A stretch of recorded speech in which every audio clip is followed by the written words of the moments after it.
চন্দনা চলে যাওয়ার পরের দিনই মাকে নিয়ে বেরিয়ে পড়েছিলাম মেজদির বাড়ি যাব বলে। আর আমরা সকাল সকাল বেরিয়ে পড়েছিলাম, কারণ অনেকটা দূর যাব, বর্ধমান থেকে হাঁসখালি।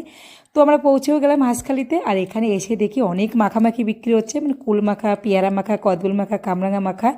তো সেখান থেকে আমরা কদবেল মাখা নিয়ে নিলাম আর কামরাঙা মাখা নিয়ে নিলাম।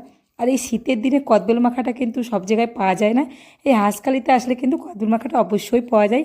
আর আমরা প্রত্যেক বছর হাঁসখালিতে যখনই আসি কদবেল মাখা কিন্তু অবশ্যই কিনি। তো এখান থেকে আমরা অনেক কিছু মাখা নিয়ে নিলাম। তারপরে চলে গেলাম মাছের বাজারে, সেখান থেকে নিয়ে নিলাম একটু মটন আর নিয়ে নেবো মাছ। তো এখানে দেখি প্রচুর ধরনের মাছ রয়েছে, রুই, কাতলা, ভোলা, পাবদা, গলদা চিংড়ি, অনেক রকমের মাছ আছে। আরও অনেক মাছের নাম তো আমি জানিও না।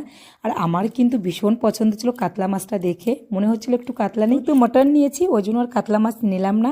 ভাবছি একটু গলদা চিংড়ি নেবো, ভীষণ সুন্দর ছিল মাছটা, একদম পুরো ফ্রেশ আর অনেকটা বড় বড়, ওই জন্য ভাবলাম একটু গলদা চিংড়ি নিই। যতই গলদা চিংড়ি নিই না কেন, মাটন নিই না কেন, কিন্তু আমার মন বারে বারে কিন্তু সেই কাতলার দিকে যাচ্ছিলো। এত সুন্দর সুন্দর, মানে প্রত্যেকটা দোকানেই কাতলা মাছ ছিল। যাই হোক, মাছ নিয়ে আমরা চলে এসেছি। তারপরে নিলাম মিষ্টি, মিষ্টি নিয়ে আমরা আবার টোটোয় বসে পড়েছি। আর যে আমরা মাখাগুলো নিয়েছিলাম সেই মাখাগুলো এখন খেতে খেতে যাচ্ছি দিদির বাড়িতে। আর দিদিদের এখানে প্রচুর পরিমাণে পেঁয়াজ চাষ হয়, পুরো মাঠকে মাঠ পেঁয়াজ আর পেঁয়াজ। চারিপাশের প্রাকৃতিক দেখতে দেখতে পৌঁছে গেলাম দিদির বাড়িতে। আর দিদি রাস্তায় এসে দাঁড়িয়েছিল, আর দিদিকে দেখে আমার দুই ছেলে মেয়ে গিয়ে একদম পুরো জড়িয়ে ধরেছে। মানে কতটা যে শান্তি পেয়েছে জড়িয়ে ধরে, সেটা ওরাই জানে আর আমার মেজদিই জানে। দিদি বাড়িতে এসে দুপুরবেলায় খাওয়া দাওয়ার পরে আমি যে মাছগুলো এনেছিলাম সেই মাছগুলোই বসে গেছি কাটতে, পরিষ্কার করতে।